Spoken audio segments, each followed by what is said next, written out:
Body of a 13-year-old found in a section of a river in Clarendon. Good evening and welcome to Primetime News on air and online at onespotmedia.com.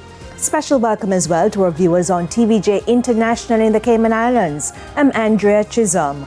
Also this evening, crocodile hunters get warning from stakeholders, and government minister blasts vendors for contributing to market fires. We tell you why. There's also sports and weather in this newscast, so stay with us. Details right after this break.